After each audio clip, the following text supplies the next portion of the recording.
Pocket খরচ যেটা আছে আর কি, মোবাইলের পেছনে, চা নাস্তা হাবিজাবি এগুলোর পেছনে মাসিক খরচ কত? আপনার পকেট খরচ যত, এই দেশের অধিকাংশ আলেমের মোট আয়, মাসিক আয় এর চাইতে কম। বিশ্বাস হয় এটা? আপনাদের পকেট খরচ, যা পকেট খরচ বুঝেন মানে ফালতু খরচ, যেটা না হলেও জীবন চলে, 3 বেলা খাচ্ছেন এটা না, এই অতিরিক্ত যেগুলো আছে, অধিকাংশ আলেমের আয় এর চাইতে কম আছে। তাও 6 মাস বাকি, 5 মাস বাকি, 10 মাস বাকি। আমাদের সিলেট অন্তত এই লাইনে একটু আগায় থাকবে, বাকি পুরো বাংলাদেশের মধ্যে।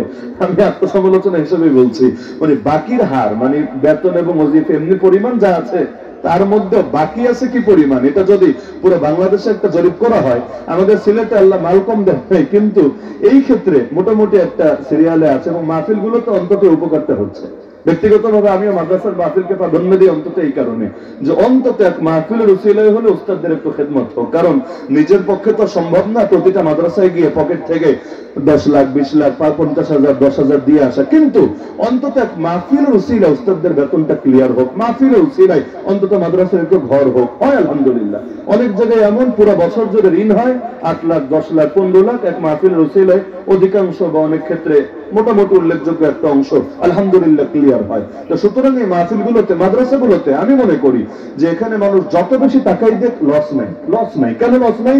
কারণ এখানে কোনটাকে বক্তা সাধারণত আসে না যে হেলিকপ্টার দিয়ে আসবে, তার পেছনে 1 লাখ যাবে 2 লাখ যাবে, বরং যত বেশি বাঁচবে ইনশাআল্লাহ প্রতিষ্ঠানের ফায়দা হবে। তো দেখা যাচ্ছে এত কম ইনকাম নিয়ে এত সুখে আছে কিভাবে?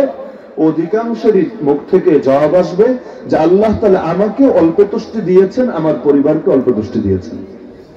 না হলে ছুটি ছাটাও সবচাইতে কম। আপনি দেখেন কি পরিমাণ হুজুর আবাসিক আছে, মাসে কয়দিন বাড়ি যেতে পারে, কয় ঘন্টা নিজের ফ্যামিলিকে সময় দিতে পারে। এমনকি অন্যের বাচ্চাদের মানুষ করতে করতে নিজের বাচ্চার পেছনে সময় দেওয়ার খুব একটা সুযোগ থাকে না, এটাই তিক্ত বাস্তবতা। এমনকি যারা শহরের প্রাইভেট মাদ্রাসাগুলোতে পড়ায়, অনেকে নিজের বাচ্চাও মাদ্রাসায় এনে পড়াতে পারে না, কারণ এত টাকা বেতন দেওয়ার সামর্থ্য তার নাই। তো দেখা যাচ্ছে এই যে নারী, তার ভেতরে অল্প তুষ্টি, এই যে স্বামী, তার ভেতরে অল্প তুষ্টি, তো মাসে 5,000 6,000 8,000 এগুলো কোনো টাকা?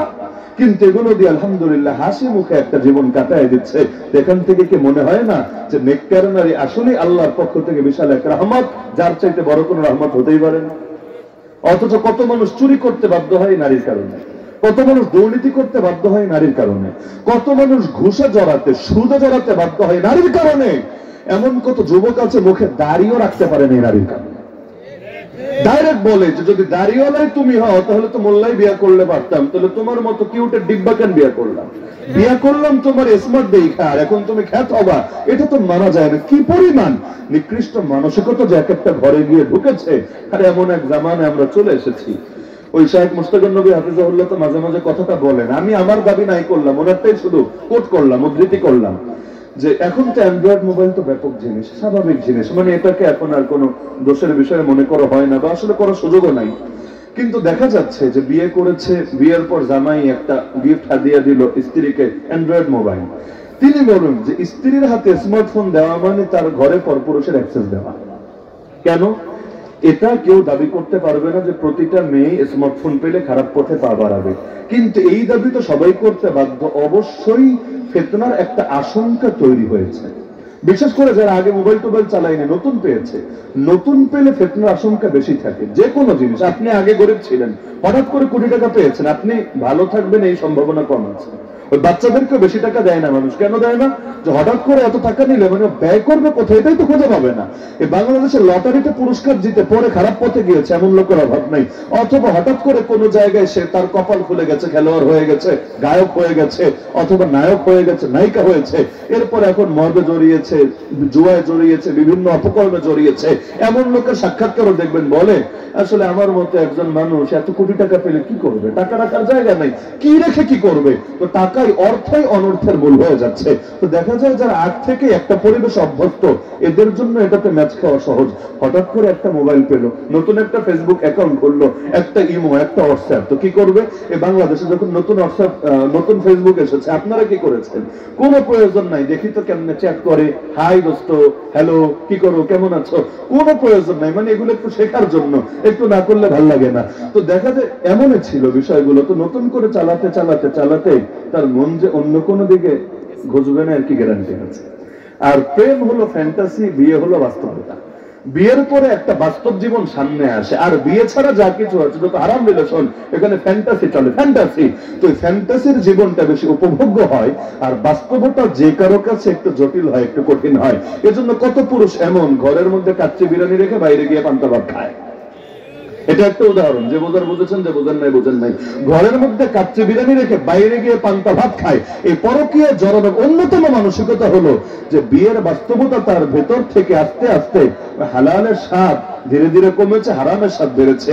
আর হারাম থেকে যে নিজেকে হেফাজত করে না, তার কাছে শয়তান হারামটাকে মধুময় করতেই থাকে, করতেই থাকে। গানের মজা যে পেয়েছে, তেলাওয়াতের মজা সে পায় না, জিকিরের মজা সে পায় না। পর নারী দেখার মজা যে পেয়েছে, হালাল নারী দেখার মজা তার দিনের মধ্যে থাকে না। এটাই স্বাভাবিক ব্যাপার। তো কিছু ফ্যামিলি এমন আছে, নারীরা উল্টা পুরুষকে গার্ড দিয়ে রাখে, একেবারে পাসওয়ার্ড নেওয়া থেকে শুরু করে কার সাথে কথা বলো, তোমার পোস্টে কে লাইক করে, কে কমেন্ট করে, কে শেয়ার করে, মানে উল্টা দারোয়ানগিরি করে পুরুষকে। এবং এদের ঠেলায় পুরুষ মোটামুটি সোজা হয়ে থাকে। কিছু জায়গায় উল্টা হয়, পুরুষ উল্টা নারীর জন্য ফিতনার কারণ হয়ে যায়। আগ থেকে সে পবিত্রই ছিল, ভালো জীবন অভ্যস্ত ছিল, নতুন করে কিছু এনে দিয়েছে, ব্যাস আল্লাহর বান্দি ধীরে ধীরে নতুন এক সাগরে ডুব দিয়ে হারিয়ে গিয়েছে অন্য জগতে। এখন বাচ্চা পালারও খবর নাই, এখন অন্য কিছুরও খবর নাই। আর এই পুঁজিবাদী দুনিয়া আমাদের মানসিকতা এমন ভাবে নষ্ট করেছে, টাকাটাই যেন জীবনের সব। এই যে নারীরা যে ক্যারিয়ার গড়ার পেছনে ব্যাপকভাবে ছুটছে, এবং দুনিয়া এটাই বোঝাচ্ছে, এই পুঁজিবাদী দুনিয়া টাকা ছাড়া কোনো কিছুকে সফলতা মনেই করে না। সবকিছুর মূলে টাকা, টাকা, টাকা। স্বামীর কমান্ড মানবে এটাকে মনে করে গোলামি, আর স্যারের কমান্ড মানবে এটাকে মনে করে তার জন্য গর্বের বিষয়, কৃতিত্বের বিষয়। কেন রে ভাই? মানে এখানে স্যারের কমান্ড মানার মধ্যে কি আছে যেটা স্বামীর কমান্ড মানার মধ্যে নাই? জবাব একটাই, টাকা আছে, গরম গরম পয়সা আছে। তো জীবনে পয়সাটাই যেন সব, এছাড়া জীবনে কোনো সফলতা নাই। সফলতার মানদণ্ড হয়েছে কার র্যাঙ্ক কি, কার পদ কি, কার বেতন কত, কার ইনকাম কত। এই ইনকামের পেছনে ছুটতে ছুটতে ছুটতে এখন সন্তান মানুষ করার মতো যে একটা উপযুক্ত জায়গা ছিল, এটাই তো লোকে ভুলে গেছে। যদি পুরুষ বাইরে ইনকাম করে, নারী যদি ঘরে সন্তানকে ঠিকভাবে দায়িত্ব পালন করে, তাকে যদি ঠিকভাবে মানুষ করে, আশা করা যায় সেখান থেকে মানুষের মতো মানুষ তৈরি হবে। নারীও বাইরে, পুরুষও বাইরে, ঘরের বাচ্চাগুলোকে কাজের মহিলা মানুষ করবে। কাজের মহিলা মানুষ করলে তো তার মেন্টালিটি নিয়ে বড় হবে, আপনার বা আপনার স্ত্রীর মেন্টালিটি নিয়ে তো বড় হবে না। সারাদিন কাজ করে, পুরুষের কাজ করেই তো শরীর চলে না। নারী সারাদিন কাজ করে যখন ঘরে ফিরবে, তার শরীর চলবে কিভাবে, মেজাজ ঠিক থাকবে কিভাবে? আবার বিভিন্ন দিন আছে, প্রতি নিয়মিতই তাদের শারীরিকভাবে বিভিন্ন দিন আছে যেগুলো তো তার মেজাজের ভারসাম্য ঠিক থাকে না। তো সারাদিন ফর্মালিটির কারণে ওই হাই হ্যালো করতে করতে সেখানে তো মেজাজটা কষ্ট করে ধরে রাখছে, কিন্তু বাসায় আসার পর তো মেজাজটা ঠিক রাখতে পারছে না।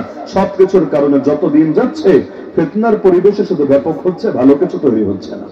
এগুলোর পেছনে দায় আমাদের।